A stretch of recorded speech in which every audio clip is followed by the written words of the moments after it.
Hey, what's going on, guys? We're here for another podcast episode talking about circadian rhythms or sleep cycle and body clocks today.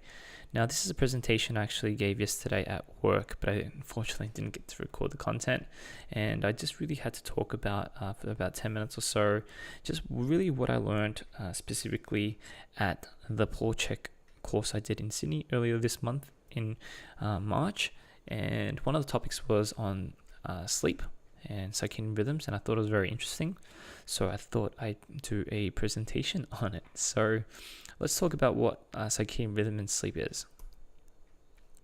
Now, it's other known as the sleep-wake cycle of the body clock, and its broad definition is the natural periodic state of rest for the mind and the body in which the eyes are closed and consciousness is completely or partly lost. So there is a decrease in movement and response to external stimuli.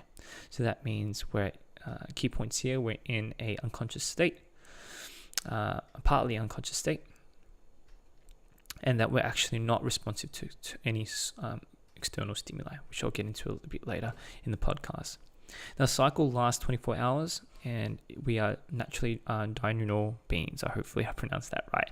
Now, diurnal beings pretty much means we wake up during the day and we go to bed during the nighttime. So we are living beings, and we run on that continuous system, as opposed to starting our day during the night and going to sleep during the day. So nocturnal animals like owls, bats, and things like that would be other examples. That's the opposite. Now, we talk about these things because it's important to know that our body naturally produces a hormone called melatonin, and this starts to be released during the sun down time. And this release of growth hormones is important for our body to repair itself and reduce specific hormones like testosterone, estrogen, and DHEA. But what we're finding too often now is that we're going through a state of ongoing stresses, which is affecting this. And potentially there's a correlation between elevated cortisol levels and fat loss. And cortisol levels just really means our stress hormones, and this point that we're going here, the state of ongoing stress. So that's a real summary of what we're going to be talking about today. So let's go through the next slide. And let's talk about how it impacts the clients potentially. Now, in the sleep cycle, I want to firstly talk about this chart and what this looks like. This black line here represents our cortisol level. Now, cortisol level naturally spikes first thing in the morning, which helps us get up in the morning. And as we get to around 6 p.m., the cortisol level should naturally dampen off. You can see this black line here. As opposed to melatonin, which is very low in the beginning when we wake up. And by sundown, it starts to pick up. And you should get your deepest sleep in between this kind of time. According to Chek, you should roughly be in bed by 10:30 p.m. and anything between 10 and 2 p.m. here is your physical repair. That's where everything starts to happen in terms of all your physical stresses or the kind of movement you've done today, any kind of training you've done today. This is the best time to optimally repair the body, as opposed to 2 a.m. to 6 p.m. all the psychological repair starts to happen. So if you're missing out on sleep and you sleep at midnight, for example 12 a.m., you essentially missed 2 hours of your physical repair already. Okay, that's a good example. Okay, so now we're working on the cortisol level. Back to this now. What we're finding for most people in modern society now, here we're at March 29th, 2018, we find that most people are actually stressed and working beyond. So this decelerated activity is being prolonged, and this cortisol cycle is actually not finishing at this curve. It's actually extending all the way through this curve. You can just imagine this curve coming, this bowl-shaped curve coming all the way through, and starts to dampen. Not even here, it actually extends probably even to here sometimes. Where we're supposed to be winding down and having the lights being dimmed, it's actually still being stimulated because we're all finding ourselves working longer and more hours, etc. And this is where the correlation and the research in stress comes in, and how it may impact your results in terms of trying to get leaner or gain more muscle mass potentially. Okay, so that's enough of that. And if you want to source this is from the Chek 2001.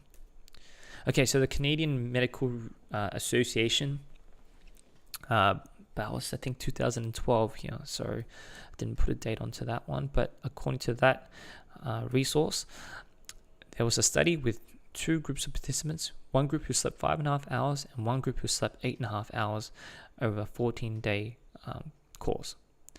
And their calorie restriction and exercise activity was the same. And they found that compared with participants who slept 8.5 hours per night, participants who slept only 5.5 hours per night lost 55% less body fat and 60% more fat-free mass. So they lost 60% mass and they struggled to drop 55% more body fat in comparison to those who slept 8.5 hours. So this is just research to show that if you're eating well and training well, it may not necessarily be enough. You really need to make sure that you're getting your sleep down pat. So this was a key point. Now let's move on to some signs and signals of clients or potentially yourself that may be finding out that you have poor circadian rhythms. So clients who come into the gym and they have a poor ability to remember specific cues in training or apply certain lifestyle application. Now there are other variables to this as well, but this is potentially one reason. Now clients who are tired and fatigued when they get into the gym. So these are your clients who they come in and you ask them how they are, and the first thing they'll say is, I'm exhausted, I'm tired. Of course there are other variables as well, but this should be a trigger point or a signal or a sign that something's going on with their circadian rhythms. Now, you may have clients who eat correctly and train pretty well, but they're going through a stressful issue right now. They may be lawyers, for example, or executives, and they're just going through a really busy period, and they're still eating quite well throughout the day and exercising regularly. But because of this stressful issue that's currently happening, it's impacting the circadian rhythm as well. So you want to be able to manage that and have some strategies in place. Now, clients who work late nights, and this is the one I was referring to before, whereby you have dinner at 7 p.m. for example, and then for the next 2 hours or 3 hour blocks, you're working. You're doing something that's quite stressful because you want to get ahead of work, or you're just being swamped with work, and so you may find yourself in this position. Other people who have newborns or toddlers, when you have to feed, or they wake you up in the middle of the night continuously after 2, 3, 4 hours sleep is broken. So this circadian rhythm is also not intact as well. And clients who do shift work, these are a commonality in the hospital realms. People like nurses, radiographers who have to do shift works. Also, factory workers as well who have to stay up and work are impacted. Now, ways to correct this circadian rhythm or sleep cycle now. Make sure you're getting regular exposure to sunlight during the day. So exposure to vitamin D can really help reduce melatonin levels. Alternatively, you might want to look at a vitamin D supplementation if you're in countries that doesn't get as much sunlight. Avoid bright lights during the night. So we've got this definition called malapsinin. Oh, hopefully I didn't stuff that up. Apologies if I did. And that is a specific pigment in our skin which makes us very sensitive to blue light. So there's research going back here.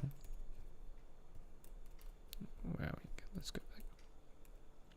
The Cornell University Medical College in White Plains in 1998, I believe it was, in that year, which indicated that those people who were sleeping and were exposed to blue light at the back of their knees, irrespective of not knowing, had still been affected in their sleep quality, which we found pretty interesting. Now, there's something called thermoregulation, so regulating your room temperature. So both you and your spouse who share the same bed, your body temperatures may be different, may not be the same, despite sharing the room. So this can alter and affect your sleep quality as well. Avoid caffeine. So caffeine's got a half-life of up to 12 hours. So make sure you drink your coffee first thing in the morning if you do need it, and avoid drinking it after 12 p.m. Make sure you have a good routine and consistency with your sleep time, and that is making sure you're going to bed at the same time, for example. You got a good routine reading a book or, talking or anything like that beforehand. And you're not doing anything that stimulates you, for example, like having a room that's an entertainment hub. For example, TVs, games, things like that. Make sure it's just a pure sleep sanctuary. It's a room in a holy temple where you just go in there and you're just getting ready to just sleep. And this is tying into cutting out electronics from your room. Things like your phone, obviously TV and games, as I was speaking about. They contain something called EMFs, or electronic magnetic fields, which again ties back to blue lights and things like that, and can affect your ability to have a good quality sleep.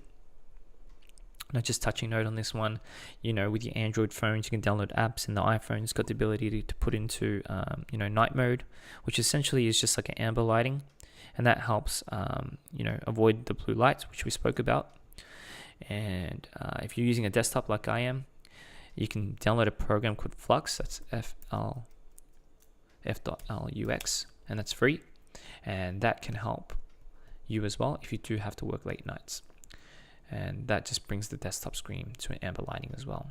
And use magnesium is the last one. So magnesium glycinate, magnesium sulfate, threonate, there's topical magnesium, there's different options. And what that simply does is just calms the nerve and cell channels.